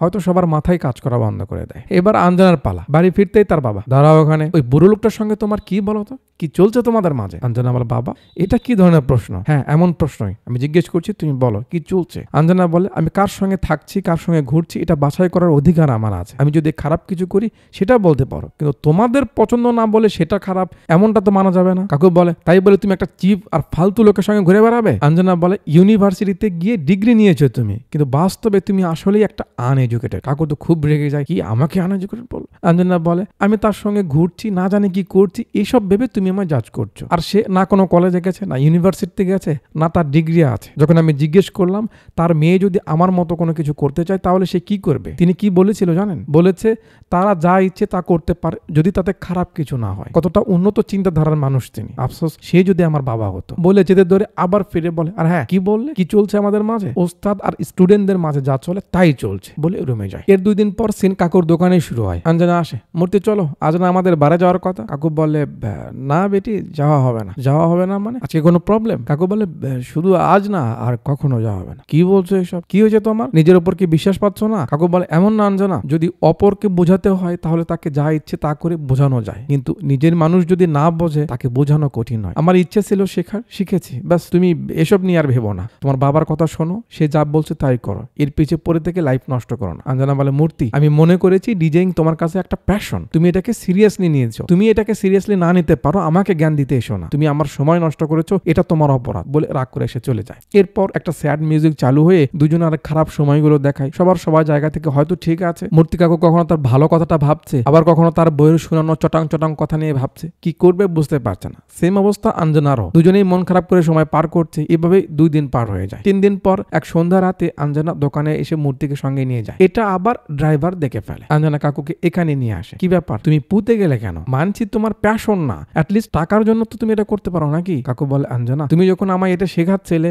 আমার কি যে ভালো লাগছিল তোমায় বলে বোঝাতে পারবো না। অনেক আগে ইচ্ছে ছিল মিউজিক দিয়ে ক্যারিয়ার বানাবো, তাই এই দোকান চালু করা, কিন্তু আমি ফেল হয়ে যাই। এখন এটা করতে গিয়ে আবার যদি হেরে যাই মানুষের কথা আর কি বলবো? পরিবারের লোকও আমায় অ্যাকসেপ্ট করবে না, তাদের মান সম্মান চলে যাবে। এখানে আমি বড্ড নিরুপায় হয়ে পড়েছি, আমার স্বপ্ন আমার হয়েই থাকে। আঞ্জনা খুব সুন্দর একটা কথা, যে আমরা যখন কাউকে অনেক বেশি ভালোবাসি সেই ভালোবাসায় একসময় চারপাশে ওয়াল হয়ে দাঁড়ায়, আর সেই দেয়াল আমাদের স্বাধীনতার গলা চেপে ধরে। এটাকেই আমরা হয়তো পরিবার বলি। ঠিক আছে ভালো থেকো বলে সে চলে যায়। একটু পর বাড়ি এসে দেখে তার বাবা কনসোলে আগুন লাগিয়ে তামাশা দেখছে। যে মেয়ে এতটা ভালোবাসতো ওটাকে, বাবার এমন কাজ আঞ্জনাকে খুব হার্ড করে, কিন্তু তারপরেও সে জাস্ট চেয়ে চেয়ে দেখে, একটা শব্দ উচ্চারণ করে না। রাতটা পার হয়ে যায়। পরদিন সকালে কাকু তার রয়্যাল পরিষ্কার করতে করতে আন্টিকে বলে সে দোকান বেচে দিতে চায়। শুনেই আন্টি খুব খুশি, বাট কাকু বলে, আরে পুরো কথা তো শোনো, আমি দোকান বেচে ওই টাকা নিয়ে আওরঙ্গাবাদে গিয়ে ডিজে শিখতে চাই। ব্যাস আন্টির মাথা গরম হয়ে যায়। তুমি কি মানুষ নাকি? এত কিছু বলছি তারপরেও তুমি বুঝতেছো না? তোমার তো শরম নাই। কাকু বলে, আরে এত কষ্ট করে শিখলাম, একবার চেষ্টা তো করতে হবে নাকি? আন্টি বলে, বয়স কি তোমার নতুন করে উঠতেছে যে ক্যারিয়ার বানাতে হবে? দুজন ঝগড়া করছে, 2টা লোক আসে, চুপ করুন, এখানে মূর্তিকে? কাকু বলে, আমি। আপনারা কে? লোক 2টো বলে, চলুন আমাদের সঙ্গে থানায় যেতে হবে। আন্টি ধরে বসে, কিসের থানা? আপনারা এখানে কি জন্য এসেছেন? আর সে কি করেছে আগে বলুন, তা না হলে আমি তাকে যেতে দেবো না। অফিসাররা বলে, একটা মেয়ের নিখোঁজ হওয়ার পেছনে তার হাত রয়েছে, বাকিটা থানায় গেলে জানতে হবে, চলুন বলে কাকুকে ধরে নিয়ে যায়। থানায় অলরেডি আঞ্জিকে নিয়ে পেটানো হচ্ছে। বল একা একা মেয়েটার সঙ্গে দেখা করিস আর এখন কিছু জানিস না? আঞ্জি বলে, আরে স্যার কোন মেয়ে, কি হয়েছে? মূর্তি কাকুকে আনা হয়, সঙ্গে বউ শালাও এসেছে। স্যার এই সেই মূর্তি। আঞ্জনার বাবা কিন্তু সেখানেই। অফিসার বলে, আপনার বয়স কত? কাকু বলে, আঞ্জনার বয়স কত? কাকু সেটাও বলে, কিন্তু কি হয়েছে? অফিসার বলে, হাঁটুর বয়সী একটা মেয়ের সঙ্গে আপনার কি সম্পর্ক? স্যার কি বলছেন এসব? সে শুধু আমায় ডিজে শেখায়, আমি শিখি, এটুকুই। কি হয়েছে ওর? আঞ্জনার বাপ বলে, স্যার এই নিন আমার স্টেটমেন্ট, এই লোকটাই আমার মেয়ের কিছু করেছে টাকার জন্য। এইসব ছোট লোকদের আমি চিনি। রমেশ বলে, স্যার কি হচ্ছে একটু খুলে বলবেন? অফিসার বলে, ওনার মেয়ে আঞ্জনা বাড়িতে নেই, ওনার সন্দেহ এই কাকায় তাকে উঠিয়ে নিয়েছে। রমেশ বলে, আরে স্যার তার মেয়ে বাড়ি থেকে পালালে এখানে ভাইয়ের কি দোষ? আঞ্জনা বাবা লাফিয়ে ওঠে, দোষ মানে? সব দোষ তার। আমার মেয়ে লাস্ট তার সঙ্গে দেখা করেছে। বেহায়ার মতো দুজন সারা বাজার ঘুরে বেড়ায়, এটা তো সবাই জানে। কাকু থামায়, আরে স্যার কি বলছেন এসব? ও আপনার মেয়ে? আঞ্জনা বাবা বলে, তো কি আমার মেয়ে হয়ে এসব বাজারের লোকদের সঙ্গে ঘুরে বেড়ায়? কাকু নিষেধ করে, স্যার এভাবে বললেন না, ওকে যদি আপনি নিজের সন্তান মনে নাও করেন তারপরেও তো ও একটা মেয়ে, আর একটা মেয়ের ব্যাপারে এইভাবে বলা তো উচিত না। না সে থামে না। আঞ্জনা নাকি বাজারও মেয়ে হয়ে গেছে, সস্তা হয়ে গেছে, চিপ একটা মেয়ে, এসব বলছে। কাকু এবার খুব রেখেছে। আরে চুপ কর, স্ট্যাবলারের মতো দেখনেওয়ালা হাতির কাজিন, সেই কখন থেকে উল্টো পাল্টা বলে যাচ্ছিস বে? শালা নিজের মেয়েকে যে চেনে না সে আবার কেমন বাবা? হ্যাঁ, ও কত সম্মান করে তোকে জানিস? গর্ব করে বলে আমার বাবা আমার গুরু ছিল, আমার বাবা আমাকে এত ভালোবাসে যে আমি বলার আগে আগে আমাকে মিউজিকের ইনস্ট্রুমেন্ট কিনে দিয়েছে। তুই রাজি হচ্ছিলি না বলে সে ডিজাইন করতে বাইরে যাচ্ছে না। কত ট্যালেন্টেড একটা মেয়ে বাড়ি বসে বসে নিজেকে শেষ করছে, তারপরও তোর মুখের উপর কিছু বলেনি। আর তুই সাহেব ও কোথায় আছে আমি জানি না, যেখানে গেছে খুব ভালো কাজ করেছে, আর আমি যদি এখন জানিও তারপরেও বলবো না, যা কেস করার করে দিন, আমি এখান থেকে নড়ছি না। আন্টি বলে আরে কি জাদা বলছো, ওর ফিউচার আগে নাকি তোমার পরিবার আগে? কাকু আন্টির উপরও রেগে যায়। হ্যাঁ ওই আগে, আমার জন্য ওই আগে, তারপরও সবকিছু কি করবার করো। তোমাদের মতো মানুষদের জন্যই আমাদের মতো মানুষরা কিছু করতে পারছে না। দেখো তোমার ভাই রামেশকে বক্সার হতে চেয়েছিল, স্টেট লেভেল অবধি খেলেছে, তার মানে কতটা ডেডিকেশন ছিল তোমরা জানো? তোমরা কি করলে? পরিবারের চাপে ফেলে ছেলেটাকে বিয়ে করিয়ে দিলে। এখন পরিবার সংসার সবকিছু করতে গিয়ে ওর জীবনটা একেবারে শেষ করে দিলে। অন্য কেউ কিছু করলে তো তোমরা সেটা নিয়ে বুক ফলাও, আর ওই জিনিসটা যখন নিজের পরিবারকে করতে চাই দেয়াল হয়ে দাঁড়াও। আর ওনাকে দেখো শিক্ষিত গাধা। ওনাদের মতো লোকদের জন্য আজকাল বাচ্চারা 8টা 5টা ফাইল ঘষা গাধা হয়ে যাচ্ছে। আন্টি বলে তার মানে তোমার লাইফে আমি দেয়াল হয়ে আছি? কাকু বলে তুমি বাধা আমার জন্য। আন্টি বলে তো ঠিক আছে, আমি আমার বাচ্চাদের নিয়ে চলে যাচ্ছি, তুমি থাকো, দেখি তুমি কত দূর যেতে পারো। বলে রাগ করে সে চলে যায়। কাকুকে জেলে ঢোকানো হয়। সন্ধ্যা রাতে আন্টির কাছে একটা লোক আসে। আন্টি কিছু কাগজপত্র দেয় আর তার থেকে একটা প্যাকেট নেই। কাগজগুলো নিয়ে লোকটা সেখান থেকে চলে যাচ্ছিল, তখনই রামেশ কাকুকে ছাড়িয়ে বাড়িতে আনে। ভিতরে ঢুকবে, আন্টি ব্যাগ এনে ফেলে দেয়। এই নাও তোমার সব জামা কাপড় আর দোকান বেচা 3 লাখ টাকা। কোথায় যাবে চলে যাও, দোকান বেচে দিয়েছো তো কি করবো, তোমার তো স্বপ্ন পূরণ করতে হবে। আমাদের কথা কি তোমার মাথায় আছে? কোথায় যাবে যাও, কি করবে করো। মনে রেখো ধাক্কা খেতে খেতে আবার তোমাকে এখানেই ফিরতে হবে, কিন্তু সেদিন কাউকে পাবে না। গুড়িয়ে বাবাকে ছাড়বে না। আন্টি জোর করে তাকে ভিতরে নিয়ে গেট লাগিয়ে দেয়। কাকুর কোনো কথায় তারা শোনে না। শালা তার বাড়িতে যেতে বলে, কাকু যাবে না। আঞ্জিও নিষেধ করছে কোনো ডিসিশন নিতে, কিন্তু কাকুর মন ভেঙে গেছে, সে আর এখানে থাকবেই না। সিন কাট করে শহর একটা পাবে নিয়ে আসে আর এন্ট্রি করায় মুভির অন্য আরেক ক্যারেক্টার ডিজে ডেভিলের। ডিজের তালে নাচতে নাচতে একজন একটু বেশি এক্সাইটেড হয়ে যায়, তাই গার্ডরা তাকে ধরে। তাদের সঙ্গে ছেলেটা রাগারাগি করছিল। ডিজে তার লোককে ইশারা করে, সে ভিডিও স্টার্ট করে আর ডেভিল গার্ডদের বলে ছেলেটাকে ছেড়ে দাও। তার কথার জন্য গার্ডরা ছেলেটাকে ছেড়ে দেয়। পার্টি শেষ করে ডেভিল তার ছেলেকে বলে, আমি যে ছেলেটাকে বাঁচালাম এটা ভাইরাল হওয়ার চাই, সব সাইডে ছড়িয়ে দে, পাবলিসিটি হোক যে আমার কারণে ছেলেটা বেঁচে গেল। তার মানে বুঝতে পারছেন সে কেমন মন মানসিকতার লোক। পরের দিন সকালে আমরা দেখি কাকু শহরে এসেছে, আর গ্রাম থেকে লোকজন শহরে এলে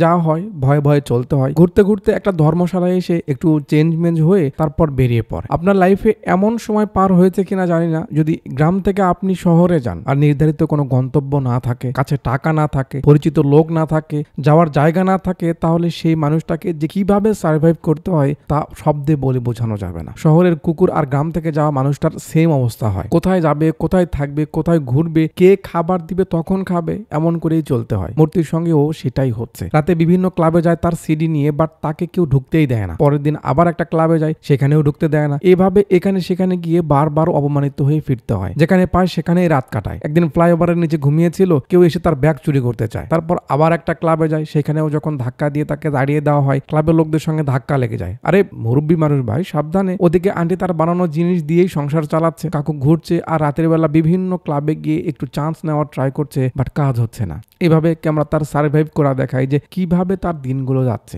এক রাতে ওভারব্রিজের উপর শুয়েছিল, একটা ছেলে তাকে চিনতে পেরে ডাক দেয়, কাকু। মূর্তি লাফিয়ে ওঠে, কেউ ব্যাগ নিয়ে যাচ্ছে কিনা। ছেলেরা বলে, আরে কাকু আমি চোর না, ঠান্ডা হন ঠান্ডা হন, চলুন আমাদের সঙ্গে চলুন। কাকু চেয়ে আছে, আরে চলুন সমস্যা নেই চলুন। তারা কাকুকে তাদের সঙ্গে ম্যাচে এনে খাইতে দেয়। ছেলেটার নাম সারাত। বলে, আচ্ছা কাকু আপনি কি সত্যিই ডিজে জানেন? কাকু কিছু বলে না। আরেকজন বলে, আরে না না সে ঢপ মারছে। আচ্ছা বলুন তো মিউজিক কত প্রকার? কাকু প্লেটটা রেখে একটা একটা করে মিউজিকের নাম বলতে থাকে। তখন সবাই বিশ্বাস করে সে সত্যিই ডিজেইং পারে। সারাত বলে, আমি আপনাকে আমার বসের কাছে নিয়ে যাব, সে খুব ভালো মানুষ, দেখুন কি হয়। রাতে সারাত মুরব্বীকে নিয়ে ক্লাবে আসে। ইনি হলেন এই ক্লাবের মালিক জেমস। ভাই আপনাকে বলেছিলাম না একটা লোকের কথা। জেমস একবার দেখে বলে, ফ্লোরের কাজে লাগিয়ে দাও। সারাত বলে, ভাই উনি তো ওই কাজে আসেনি, উনি ডিজে বাজানোর জন্য এসেছে। শুনে জেমস অ্যাটেনশন দেয়, কি ডিজে? এই লোক ওকে, কত বছর হলো বাজান আপনি? কাকু বলে, এই 3 মাস হলো শিখেছি বেটা। এর আগে কোথায় বাজিয়েছে? মুরব্বী বলে, আমাদের গ্রামের সব অনুষ্ঠান তো আমার ডিজে ছাড়া চলতোই না। জেমস বলে, দেখুন কাকু এই যে ফাইলটা দেখছেন, এখানে কমসে কম 20 জন ডিজের আবেদন ফর্ম রয়েছে, তাও আবার সবাই 5-7 বছরের ক্লাবের এক্সপিরিয়েন্স। আপনি খুব শখ করে শিখেছেন, তারপর এত দূর অব্দি এসেছেন, এটাই আপনার জন্য অনেক কিছু। এখন আপনি গ্রামে ফিরে যান, তাই ভালো হবে। কাকু বলে, স্যার আমি অনেক মেহনত করে শিখেছি, বাড়ি থেকে এসেছি কিছু একটা করার জন্য, আপনি জাস্ট একবার আমায় সুযোগ দিন, আমি আপনার বারের নাম উজ্জ্বল করবো। জেমস বলে, কাকু এটাই তো সমস্যা, এটা বার নয় ক্লাব, এখানে নতুন নতুন কিছু রোজ ট্রাই করতে হয়। আপনার সঙ্গে যদি অডিয়েন্স না মেশে আপনি এগোতে পারবেন না। আপনি চাইলে আমি এখানে কোনো জব দিতে পারি, বাট সরি ডিজেইংটা সম্ভব না। অন্য সবার মতো আমিও আপনার বয়সটাই দেখছি। কাকু বলে সমস্যা নেই স্যার, আপনি অন্যদের মতো বাজে ব্যবহার না করে সুন্দর করে বুঝিয়েছেন, এতেই আমি খুশি। তবে স্যার আমি কিছু না করে দেখা অবধি এই শহর ছাড়ছি না। কাকু ফিরে যায়। রমেশ কাকুর দেওয়া টাকা এনে আন্টিকে দেয় যে জিজা টাকা নেয়নি, তোমায় দিয়ে গেছে, রাখো। আন্টি তার টাকা নিবে না বলে ফেরত দেয়। মাঝে 2 দিন পার হয়ে যায়। সবাই কাজে যাবে, সারাত টেনশনে আছে, কারণ তাদের একটা ছেলে আসার কথা, আজ আসতে চাইছে না। আজ তাদের ক্লাবে বড় একটা ফাংশন আছে, অথচ সে আসতে চাইছে না। কি করবে ভাবতে ভাবতে সারাত কাকুকে বলে, আপনি কি আমার একটা হেল্প করবেন? কাকু বলে হ্যাঁ কেন নয় বলো। সারাত বলে আমার একটা ফ্রেন্ড আজ কাজে আসতেছে না, তার বদলে আপনি কি একটু ওয়েটারের কাজ করবেন? কাকুর মুখটা শুকিয়ে যায়। হে কি বলে? সারাত বলে শুধু আজকের ব্যাপার, আর তাছাড়া আজ ক্লাবে কে আসতেছে জানেন? ডিজে ডেভিল, অনেক বড় ডিজে, সে তার অনেক নাম ডাক, আপনি তার সঙ্গে দেখা করে আপনার গানগুলো শোনাতেও পারবেন, তার জন্য লোকের চাপ বেশি হবে, তো এই জন্য আপনাকে যেতে বলছে। কাকু তখন রাজি হয় যে যাক, ডিজের সঙ্গে দেখা করে তার সঙ্গে কথা তো বলতে পারবে, চলে আসে কাজে। পার্টি শুরু হয়ে গেছে, ডিজে ডেভিল ফাটিয়ে দিচ্ছে, সবাই এনজয় করছে। কাকু ডিজের মিউজিক শুনে বলে সারাত আমি কি এভাবে বাজাতে পারবো? সারাত বলে না না না কখনো না। কাকু মনটা ছোট করে। সারাত বলে আরে আপনি তার থেকেও বেটার পারবেন। ও তো গানও চলছে, কাকু কাজও করছে। যখন অনুষ্ঠান শেষ হয় সবাই অটোগ্রাফ নিতে লাইনে থাকে, কাকুও সেই লাইনেই খাড়ায়। ডিজে এলে বলে স্যার আমিও ডিজে বাজাতে চাই, এটা আমার সিডি, আপনি যদি একটু শুনতেন। ডেভিল ইশারা করে ক্যামেরাম্যানকে, ও আপনার গান, ওকে চলুন বলে কাকুকে তার একটা রুমে নিয়ে আসে। তারপর তার ম্যানকে ক্যামেরা অফ করতে বলে সে কাকুর সঙ্গে তুই গাড়ি শুরু করে। আবে বুড়ো তুই কি মনে করেছিস 2টা গান বাজালেই ডিজে হওয়া যায়? আবে তোর মতো কত লোক পিছিয়ে পড়ে আছে, আর আমি তোর গান শুনবো না? কাকুকে খুব কথা শোনায়, আর সিডি তার মুখে চটকা মেরে সেখান থেকে চলে যায়। কাকু যতটা অপমানিত হয়েছে তার থেকে বেশি অবাক হয়েছে তার এই 2 মুখোশ স্বভাব দেখে। রাতে বাসায় ফিরে ডেভিলের কথায় মাথায় ঘুরতে থাকে যে তাকে দিয়ে কিছু হবে না। মনটা খারাপ, ঠিক করার জন্য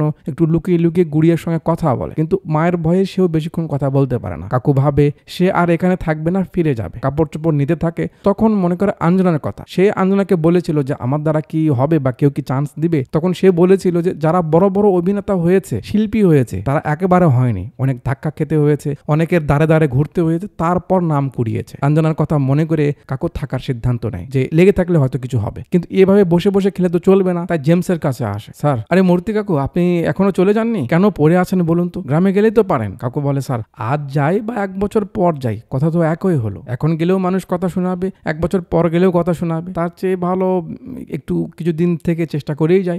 আপনার ইচ্ছে। কাকু বলে স্যার আপনি কাজের কথা বলেছিলেন, যদি এখানে একটা কাজ দিতেন তাহলে ভালো হতো। জেমস ভালো মানুষ, সে একটা কাজ দিয়ে দেয়। এরপর কাকু অন্য ছেলেদের সঙ্গে রোজ ক্লাবে আসে, কাজ বাজ করে। ক্যামেরা তাকে ফলো করে তার কাজ বাজ দেখায়। শরীরও ভারী, বয়সও হয়েছে, তাই ফিজিক্যালি যে প্রবলেমগুলো হওয়ার কথা সেগুলোই হচ্ছে, বাট তারপরেও কাকু খুব মনোযোগ দিয়ে কাজ করে যাচ্ছে। জেমস লক্ষ্য করে তার কাজের প্রতি বেশ মনোযোগ রয়েছে। মাঝে মাঝে অঞ্জনাকে ফোন দেওয়ার চেষ্টা করে, কিন্তু তার ফোন বন্ধ পায়। এভাবে কাজ করতে করতে বেশ কিছুদিন পার হয়। ডেভিলের ম্যানেজার বলে অমুক ক্লাবে যেতে হবে আজ। ডিজে বলে এত ছোট ক্লাবে আর কত, তারা শুরুর দিকে চান্স দিয়েছিল ঠিক আছে, তার বিনিময়ে আমিও তো পারফর্ম করেছি না, আরো কত। ম্যানেজার বলে ঠিক আছে, এগ্রিমেন্ট যেহেতু হয়েছে তো আজ চলো। তারপর সেখানে গিয়ে ছোট্ট একটা ইস্যু বাদিয়ে আমরা ফায়দা নিয়ে তারপর সেখান থেকে চলে আসবো, লিগালি কোনো প্রবলেমও হবে না। ওকে, মানে এত দুষ্ট তারা। সিন এখানে আসে, ছেলে পেলে মিলে জেমসের কাছে আসে। স্যার সারাত বলো। স্যার আজ আমাদের চিকুর জন্মদিন, সেই উপলক্ষে আমরা একটা কোয়ার্টারে ছোট পার্টির আয়োজন করেছি, যদি আপনি আসতেন ভালো হতো। জেমস বলে সারাত ইচ্ছে তো আছে, কিন্তু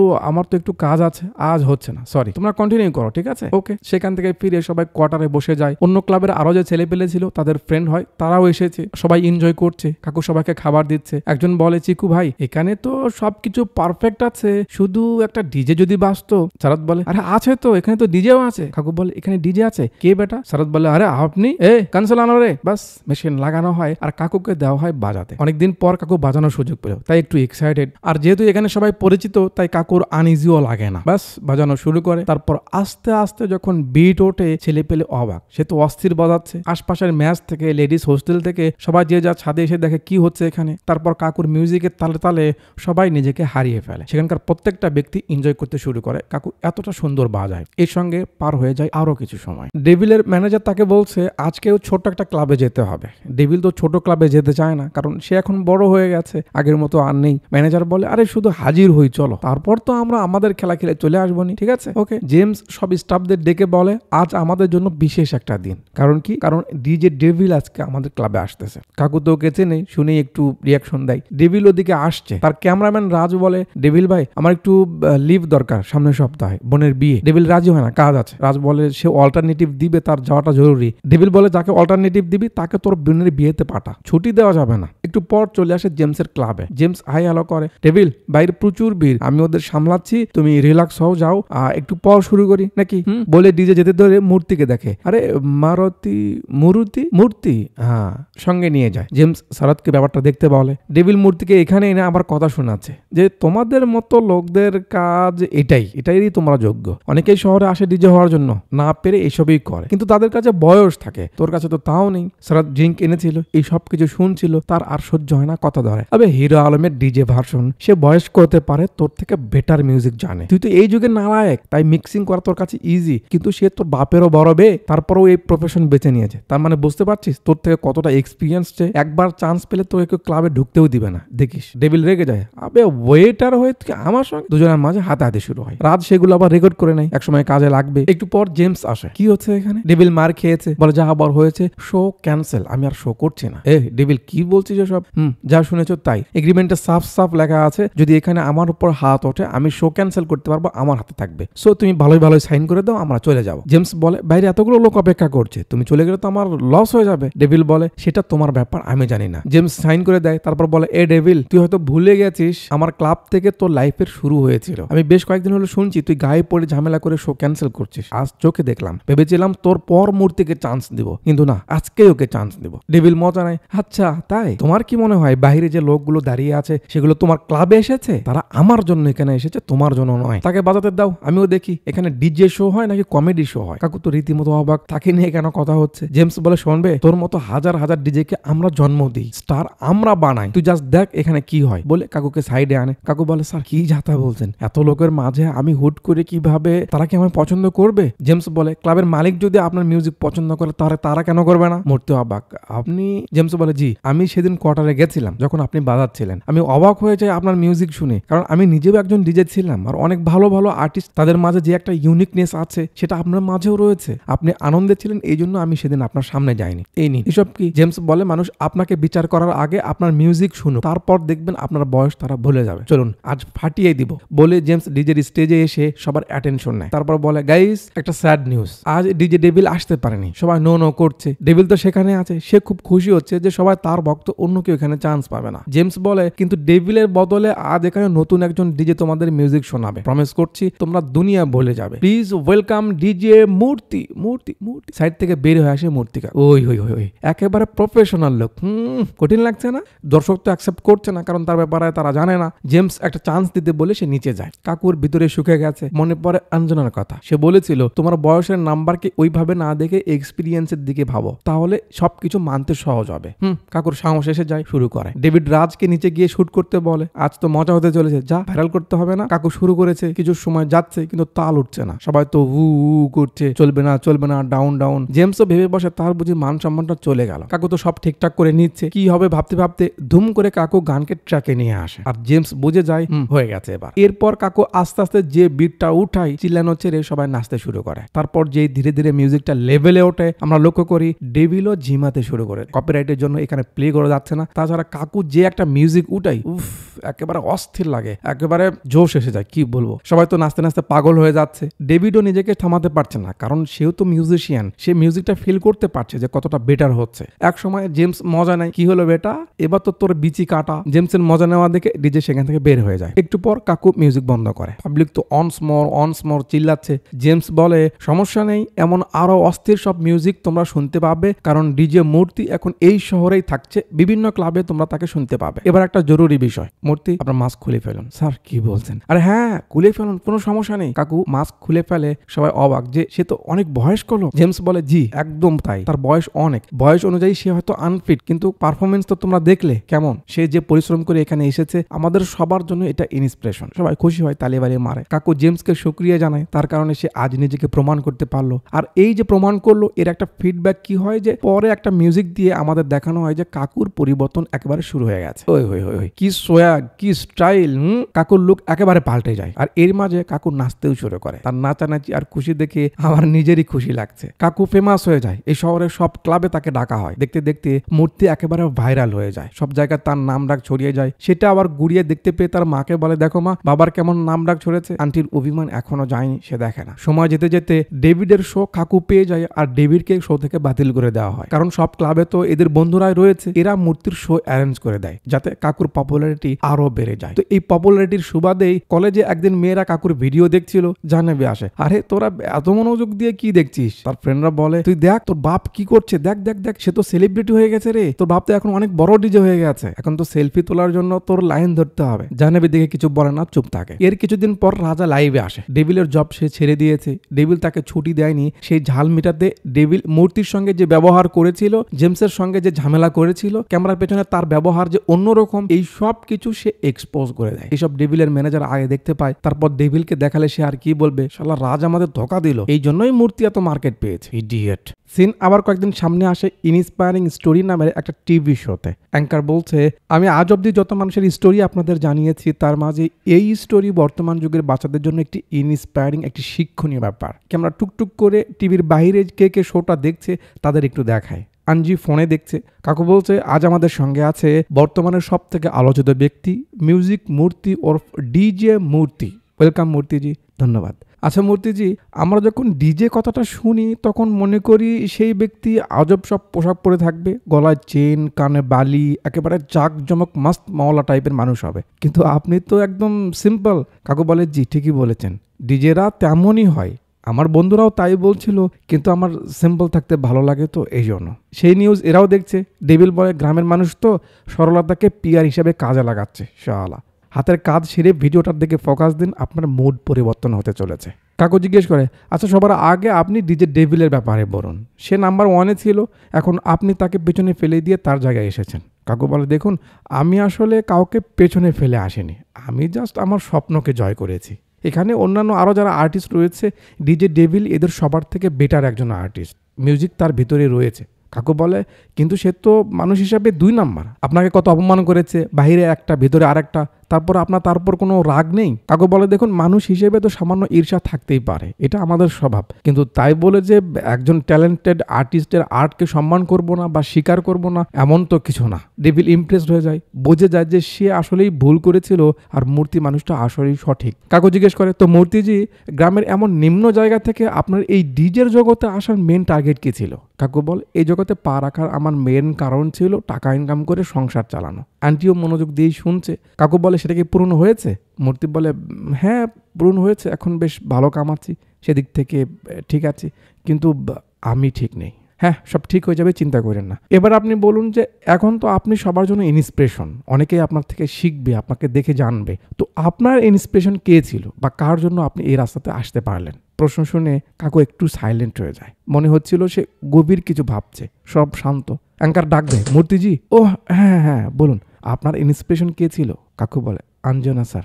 বলার সঙ্গে সঙ্গে যে মিউজিকটা দেয় আর ক্যামেরা তার বাবা মার যে রিয়াকশনটা দেখায়, গায়ের লোম দাঁড়িয়ে যায়। অঞ্জনা? জি স্যার। একটা সাম্প্রদায়িক পরিবারে জন্ম নিয়ে মেয়ে হয়ে ডিজে শেখা, তাকে ক্যারিয়ার বানানোর জন্য দুনিয়ার সঙ্গে লড়াই করা, তারপর শেষে এসে পরিবারের কাছে হেরে যাওয়া, বাবার অপমান, বারবার মন ভেঙে যাওয়া, এরপর বাজারও মেয়ের উপাধি নিয়ে বাড়ি ছেড়ে চলে যাওয়া আমার গুরু অঞ্জনা। তার মতো এমন ডেডিকেশনওয়ালা মেয়ে আমি আগে কখনো দেখিনি।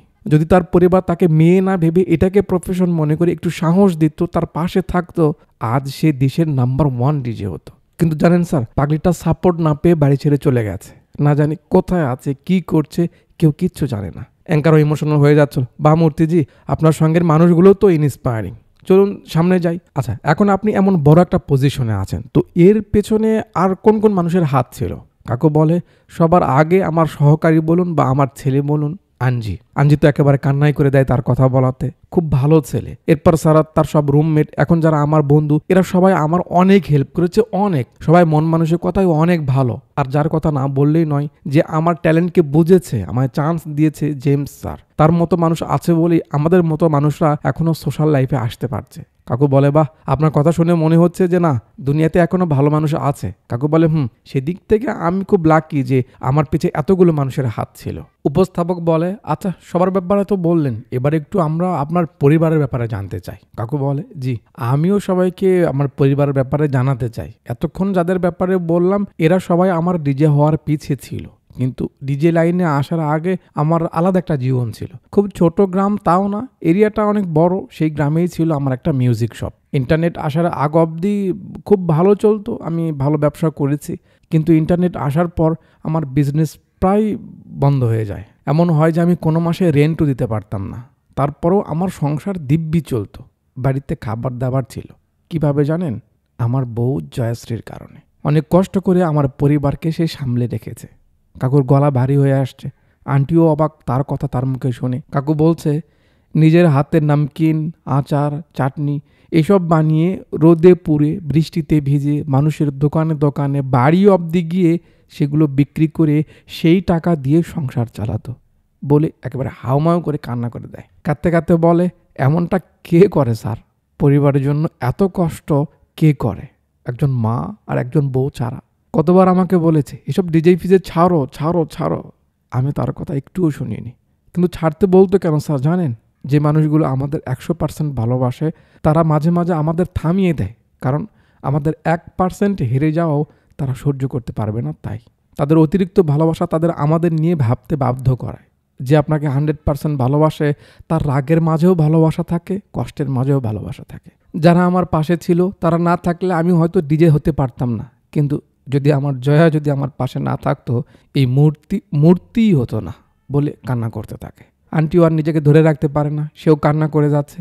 এরপর কাকু সবার সামনে আন্টির কাছে ক্ষমা চায় যে সে তাকে অনেক কষ্ট দিয়েছে, সংসারের দায়িত্ব তার কাঁধে ফেলে দিয়ে সে বড় হয়েছে, তার লাইফটা সংসারের মাঝেই কেটে গেল, সব কিছুর জন্য সে ক্ষমা চায়। আন্টিও কান্না করতে থাকে যে সে না বুঝে তার উপর অভিমান করেছিল। কাকুর ভালোবাসা সে বুঝতে পারেনি। কাকু শান্ত হয়। উপস্থাপক কাকু বলে, আমরা সবাই দোয়া করছি আপনার মিসেস আপনাকে ডিজে হিসেবে মেনে নিক। আপনাকে অনেক অনেক ধন্যবাদ আমাদের এখানে আসার জন্য। আপনার মতো মানুষের সঙ্গে বসতে পেরে মনটা ভালো হয়ে গেল। তো দোস্ত সবাই ভালো থাকবেন। আবার দেখা হবে নতুন কোনো গল্প নিয়ে, নতুন কোনো মানুষের সঙ্গে। ক্যামেরা কাট হয়, সবাই নর্মাল হচ্ছে। এর মাঝে একটা ছেলে এসে কাকুর কানে কি যেন বলে, যা শুনে কাকু একদম শকড হয়ে মূর্তির দিকে তাকিয়ে থাকে। মূর্তি কাকু অবাক, কি হলো? ছেলে পেলেও বুঝতেছে না। এবার যা হয় আপনার মন নড়ে তুলবে এমন একটা সিন কাট করে পরের সিনে আমরা দেখি রমেশ কান্না করছে আর কি যেন একটা করছে। পেছনে লোকজন বলছে এই বয়সে এটা খুব ভালো জিনিস না। অনেক মানুষ জমা হয়েছে। মূর্তি কাকু বাড়িতে ফিরেছে, সবাই সাইড হয় আর আমরা দেখি জাহানাবী কান্না করছে কাউকে ধরে। গুড়িয়া দৌড়ে এসে কাকুকে জড়িয়ে কান্না করে, দেখো বাবা মা না আর উঠছে না, মানে জয়াশ্রী মারা গেছে। কাকুর তো পায়ের নিচ থেকে মাটি সরে গেছে। বড় মেয়ে পাগলের মতো কান্না করে যাচ্ছে। গুড়িয়া বলে, তুমি যদি বাসায় থাকতে তাহলে হয়তো কোনো না কোনো কিছু করে মাকে বাঁচিয়ে নিতে বাবা, মা তো একবারে চলে গেল। কাকু কান্নায় ভেঙে পড়ে যে এটা কি হয়ে গেল। জয়া জয়া বলে মাথায় মারতে থাকে। এরপর কাঁদতে কাঁদতে আন্টিকে ডাকে আর বলে, আমি আর কখনো কোথাও যাব না, তোমার প্রতিটা কথা আমি মানবো জয়া, প্লিজ একবার উঠে যাও, একবার ওঠো বলে বাচ্চাদের মতো কাঁদতে লাগে। রমেশ তাকে সামলায়, যা হবার তা তো হয়ে গেছে। ভালোবাসার কথা কেউ কাউকে জানাতেও পারলো না। এর থেকে বড় কষ্ট আর কি হতে পারে। যখন রসম করা হচ্ছিল তখন কাকুর মনে পড়ে যে সে একদিন তার ব্যাগে মেডিকেল একটা ফাইল দেখেছিল। কাকু জিজ্ঞেসও করেছিল যে কি হয়েছে তোমার, হসপিটালে কেন গেছিলে? সেদিন আন্টি তার মায়ের কথা বলে কাটিয়ে দেয়, মানে তার কিছু হয়নি, তার মায়ের রিপোর্ট এটা। এরপর কাকু একদিন মেডিসিনও নিতে দেখেছিল, কিন্তু সিরিয়াস কিছু না মনে করে টপিকটা উঠায়নি। ভিতরে ভিতরে সে যে অসুস্থ ছিল মূর্তি কাকুকে সেটা জানায়নি। সব রসম শেষে যখন দাহর জন্য বড়িটা নিয়ে যাওয়া হচ্ছিল, গুড়িয়া আর জাহানাবীকে ধরে রাখা মুশকিল হয়ে যায়। তারা মা মা বলে চিল্লাই চিল্লাই কাঁদতে থাকে। আর এর সঙ্গে পার হয়ে যায় বেশ কিছুদিন। কাকু রোজ সকালে জয়াকে মনে করে তার স্মৃতিতে ভেসে থাকে। জাহানাবী একা হয়ে গেছে। যে মহিলা সবজি দিত তার থেকে আন্টি মাঝে মাঝে টাকা নিত। জাহানাবী বলে, তুমি কত টাকা পাও আমায় বইলো, আমি মামাকে বলে দিয়ে দিব। তখন সে বলে, বেটি ওসব টাকা আমার ছিল না, তোর বাবার ছিল, তোর মাকে সরাসরি দিলে নিত না, তাই আমার মাধ্যমে দিত। জাহানাবী এবার বাবার কথা ভাবে। তার বন্ধুরা বলে, তোর বাবা চাইলে আবার শহরে গিয়ে নাম ফেম টাকা কামাতে পারবে, কিন্তু তোদের ভালোবাসা কোথায় পাবে ভেবে আর যাচ্ছে না। এর কয়েকদিন পর কাকু ঘুম থেকে উঠে দেখে তার বালিশের পাশে একটা চিট, তাতে লেখা সরি। প্রথমে কাকু নর্মাল মনে করে, কিন্তু পরের পিঠে লেখা আই লাভ ইউ পাপা। কাকু খুব খুশি হয়, মানে তার বড় মেয়ে লিখেছে। জাহানাবী রুটি বানাচ্ছে, কাকু আসে, বেটি আমায় দে, আমি বানাচ্ছি। না না আমি পারবো। আরে না না আমায় দে, আমি দিচ্ছি। জাহানাবী বলে, ঠিক আছে বাবা আমি করছি বলে থেমে যায়। অনেকদিন পর বড় মেয়ের মুখে বাবা শুনলো। কাকু যেই ডেকে ওঠে, বেটি জাহানাবী কি হয়েছে? জাহানাবী কান্নায় ভেঙে পড়ে, সরি বাবা, আমি তোমায় সবসময় ভুলই বুঝেছি, কিন্তু তুমি সবসময় আমার পেছনে ছায়ার মতো ছিলে, বুঝতে পারিনি বলে কাঁদতে লাগে। কাকু সান্ত্বনা দেয়, আরে কিছু হয়নি, তুই কান্না করিস না, থাম। পরিবেশ সব ঠিকঠাক, কাকু আর বড় মেয়ে সবকিছু সামলে নিচ্ছে। মা যে চলে গেল এই কষ্ট থেকে ওভারকাম হচ্ছে। কিন্তু আজ জাহানাবী বলে, বাবা এখন থেকে আমি গুড়িয়াকে স্কুলে রেখে তারপর কলেজে যাব, আর তুমি তোমার কাজে যাও, সমস্যা নেই। বলে দুই বোন বের হয়ে যায়। কাকুর বেশ ভালো লাগে। জাহ্নবী ছুটকির হাত ধরে নিয়ে যাচ্ছে আর বলছে, টিফিন ঠিক মতো খাবি, কারোর সঙ্গে ক্যাচাল করবি না, আর কোনো ডাউট থাকলে আমায় জিজ্ঞেস করবি, ঠিক আছে? গুড়িয়া থেমে যায়। কিরে, দেখে সে কান্না করছে। গুড়িয়া, বোন কি হলো? গুড়িয়া বলে, রোজ স্কুলে যাওয়ার সময় মা সেম ভাবে আমায় বলতো, মার কথা খুব মনে পড়ছে। জাহ্নবী বলে, তো ঠিক আছে, কান্না করিস না, আমি আর কখনো বলবো না। গুড়িয়া যা বলে কলিজায় গিয়ে লাগে। না দিদি, তুমি বলো, সব সময় বলতে থাকো, এখন তো আমার মায়ের খুব প্রয়োজন। জাহ্নবী বুকে জড়িয়ে নিয়ে কাঁদতে লাগে। What a scene man, what a scene. উফ। এর সঙ্গে পার হয়ে যায় আরো কিছু সময়। জেমস ফোন করে কাকুকে ফিরে যেতে বলে, কারণ তার খুব ডিমান্ড এখানে। কিন্তু কাকু আর যেতে চায় না, কারণ সে চলে গেলে বাচ্চারা এখানে একা হয়ে যাবে। জেমস বলে, তারপরেও যদি কখনো তোমার মনে হয় যে তুমি ফিরে আসবে, জাস্ট একটা ফোন দিও। এর কয়েকদিন পর কাকু এখানে বসেছিল। আঞ্জনার বাবা আসে। মূর্তিজি কেমন আছেন? আরে আপনি, সব ঠিকঠাক আছে? কাকু বলে, আগে আপনার সামনে যে বাবা ছিল আর এখন যে দাঁড়িয়েছে, দুজনে আলাদা। আপনার ইন্টারভিউ দেখার পর আমি বুঝতে পারি আমি কি করেছি। জাস্ট ছোট্ট একটা মেইল করেছি বেটি বলে, আমার মেয়ের সঙ্গে সঙ্গে রিপ্লাই করেছে। মূর্তি এক্সাইটেড হয়ে যায়, কি ওর সঙ্গে কথা হয়েছে? কোথায় আছে ও? কেমন আছে? ও কি বাড়ি আসবে? কাকু বলে, কথা বলবেন? ওই যে দেখুন। অঞ্জনা গাড়ি থেকে বের হয়। এরপর রাতে দুজন বসে পড়ে। এমনটা কে করে বলো তো? ফোন তো করতে পারতে না? অঞ্জনা বলে, কিছু করার জিদে ছিলাম তো, তাই আর কি। আছি, ভালো আছি। মুম্বাইয়ের বড় বড় ক্লাব আমাকে ছাড়া চলে না। তোমার ব্যাপারে পরে শুনলাম অনেক বড় ডিজে হয়ে গেছো তো। আরে তেমন কিছু না তো, এখন প্ল্যান কি? কাকু বলে, আর কি, এখানে আছি, দেখি কি হয়। অঞ্জনা বলে, আর ডিজে? কাকু বলে, বাদ, যা যেহেতু চাইতো না, তাই আর আমি ওদিকে যাব না। তখন অঞ্জনা বলে, আরে কে বলেছে উনি চাইতো না? আমি নিজে কথা বলেছি, উনি চাইতো তুমি ডিজে হও। কি সত্যি? অঞ্জনা বলে, তুমি যখন না করলে আমি তোমার বাড়িতে যাই, তার সঙ্গে কথা বলে জানতে পারি সে আসলে তোমাকে নিয়ে ভয় পাচ্ছিল যে তুমি আবার ফেল করবে কিনা। পরে যখন আমি বোঝালাম তিনি বোঝে, বাট সাপোর্ট করার কথা তিনি নিজে মুখে বলতে চায় না, আমাকে পাশে থাকতে বলে। কাকু অবাক হয়, সে একবারও বুঝতে পারেনি। আর সে তাকে বললো না কেন? অঞ্জনা বলে, আমিও তাকে নিজেই এক কথা জিজ্ঞেস করি যে আপনি তাকে বলুন যে আমি তোমার পাশে আছি। তিনি তোমাকে সাপোর্ট করে না, কারণ এখন যদি পাশে এসে দাঁড়ায় তাহলে তুমি মনে করবে সে বুঝি টাকার জন্য পাশে দাঁড়িয়েছে। বাচ্চারাও যদি এমনটা ভাবতো তাহলে সে এটা নিতে পারতো না, তাই তোমায় কিছু বলেনি। কাকু আর কি বলবে, জাস্ট তার উদারতা দেখে অবাক হচ্ছে যে সে কি করে গেছে তার ব্যাক এন্ডে। বাসায় এলে জাহ্নবী বলে, বাবা মাও চাইতো, আমরা সবাই রাজি, তাহলে তোমার সমস্যা কি? তুমি যাচ্ছ না কেন? রমেশ বলে, জিজা আমি তো এখানে আছি আর তুমি তো একবারে যাচ্ছ না। সবাই যেহেতু রিকোয়েস্ট করছে, সবাই বলছে, তাই কাকু রাজি হয়। পরের দিন কাকু যাবে, মেয়েদের আদর করে দেয়। তারপর অঞ্জনার সামনে দাঁড়িয়ে বলে, আমরা আমাদের রক্ষার জন্য যে দেবীর পূজা করি, আমার কাছে সেই দেবীর নাম হলো অঞ্জনা। So sweet. কাকু অঞ্জনার হাত ধরে বলে, অঞ্জনা তুমি ছাড়া এই মূর্তির শুরুয়াত কখনো হতোই না, তুমি জাস্ট আমার বন্ধু নও, আমার গুরু। বলে হাত চোখে ধরে সম্মানের দরজা দেয়। অঞ্জনা কাকুকে জড়িয়ে ধরে সেও একটু ইমোশনাল হয়, তুমি আমার বেস্ট স্টুডেন্ট। তারপর গাড়িতে ওঠে, সবাই টাটা মাটা দেয়। কাকু জায়াজিকে ফিল করে। তখন আমাদের দেখানো হয় যে সেদিন আন্টি খুব কষ্ট পায়, পেরেশান না হয়ে, টেনশন না নিয়ে আনন্দের সঙ্গেও যে টাকা কামানো যায় সে বুঝতে পারেনি। তার জামাইকে সে বুঝতে পারেনি, তার সঙ্গে রুডলি ব্যবহার করেছে, আর সে তার মাঝে ভালোবাসা খুঁজেছে। সব কিছু ভেবেই তার খুব কষ্ট লাগে, এই জন্যই অ্যাটাকটা আসে। কাকু জয়াজের খুশি ফিল করতে করতে চলে যায়। ক্যামেরা এদের ফোকাস দিয়ে রাখে আর আমাদের অনেক কিছু শিখিয়ে মুভিটা এখানেই শেষ করে দেয়। উফ, মুভি এমন না হলে হয়। তো আপনি মুভি থেকে কি বুঝেছেন, কি শিখেছেন আমি জানি না, কিন্তু আমার কিছু কথা আপনি কান খুলে শুনে নিন, খুব অ্যাটেনশন দিন। আপনি কি করছেন, কি প্ল্যান করেছেন, কতদিন ধরে করছেন, সব কিছুর ফিডব্যাক কতটা পাচ্ছেন, কেমন পাচ্ছেন, এটা নির্ভর করছে আপনার বিহাইন্ড দ্য সিনের উপর। আপনার বিহাইন্ড দ্য সিনে যদি আপনি ধৈর্যশীল না হন, আপনার স্বপ্নের জন্য যুদ্ধ না করেন, উদার কোনো মানুষের হাত আপনার পিছে না থাকে, তাহলে আপনার যে ফিডব্যাক আসবে বুঝবেন আপনি এটারই প্রাপ্য। থেকে বেশি আপনার প্রাপ্য নয়, কারণ আপনি এর থেকে বেশি জার্নি পেছনে করেননি। যতদিন না বিহাইন্ড দ্য সিনে সবকিছু ঠিক থাকছে, আপনার দৌড়াতে হবে। কিসের ডিপ্রেশন আর কিসের ফেইলিয়ার? জীবন কখনো থেমে থাকে না। বেটার কিছু হচ্ছে না বলে ভেঙে না পড়ে বারবার ট্রাই করতে হবে, আর এই ট্রাই করাটাই তো সফলতার দ্বিতীয় চাবি।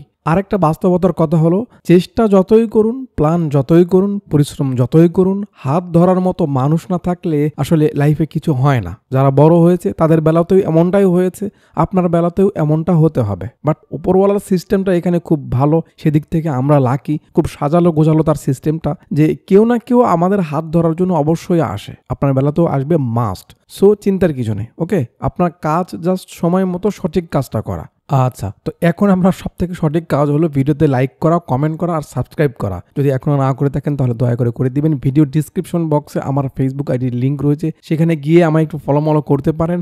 এতক্ষণ পর্যন্ত আমার সঙ্গে থাকার জন্য আপনাদের সবাইকে অনেক ধন্যবাদ।